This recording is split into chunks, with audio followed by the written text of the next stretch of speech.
Hey everybody, it's Bobby here from X Tours. So I just thought I'd do a little video today to kind of give a sneak peek at the Dunster Ghost Walk book. So for anybody who doesn't know about the Dunster Ghost Walk and X Tours, so my name's Bobby. I created X Tours last year and the Dunster Ghost Walk, and yeah, people really enjoyed learning more about the history of Dunster, so a bit more of the forgotten side of things. So I've created the Dunster Ghost Walk book for people to be able to read more about the history of Dunster, but also I've included a map in there as well, as I'll show you in a moment, and that'll give people the opportunity to effectively carry out their own Dunster Ghost Walk. So yeah, you can get a copy of this on Amazon if you're interested.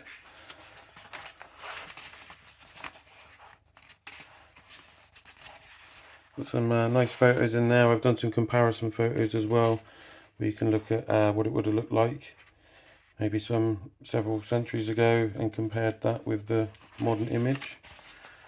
Here's the map that you'll find in there, just to give you an idea. So as you can see, each location is numbered, so you can go to each location, find your way around the route, and then I'll talk about stories that I mentioned on the Dunster Ghost Walk relating to those areas, and obviously interesting bits of history in between, along with ghost sightings and things like that. So I talk about the origins of Dunster, I talk about some of Dunster's folklore, some really interesting stuff we get from what you would probably consider ancient times.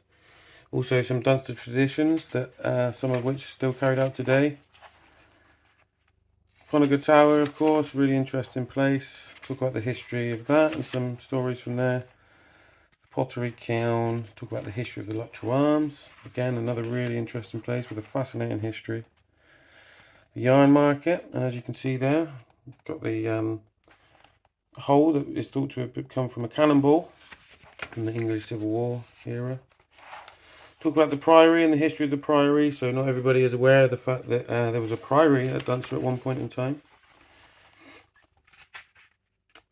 Graffiti as well, so I've uncovered quite a lot of graffiti in Dunster. If you're local to Dunster, you probably walk past it hundreds of times without even realising it's there. Let's talk about the Dovecote and the Tithe Barn and the area of the Priory, the history of that, and how it would have been used as a farmyard once the Priory fell out of use after the Reformation in the 16th century.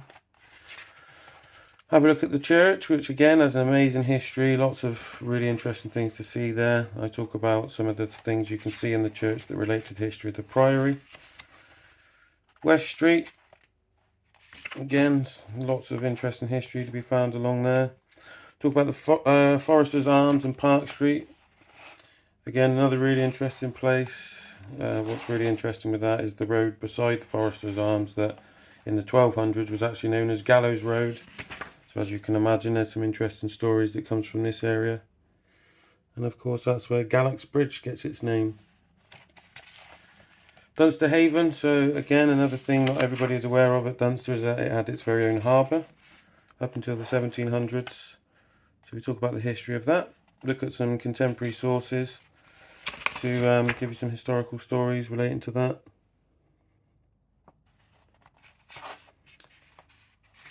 Talk about the castle just a little bit, some of the stories that you are probably unaware of. So for example, the mosaics that can be found at the castle. The nunnery, another really interesting one from Dunster. Talk about some of the buildings on the high street and what they would have previously been used for. Again, made use of some nice old illustrations and photographs there to give you an idea of what it would have looked like back then. And yeah, got the conclusion there, and then I go into a bit of the other history in the appendix. So yeah, there we go. So if you want to learn a bit more about the history of Dunster, or even go on your very own Dunster Ghost Walk, by all means, get a copy of this. You can find it on Amazon. But if you'd rather get it from myself personally, then you can get it a little bit cheaper. So just give me a shout and we'll get that sorted.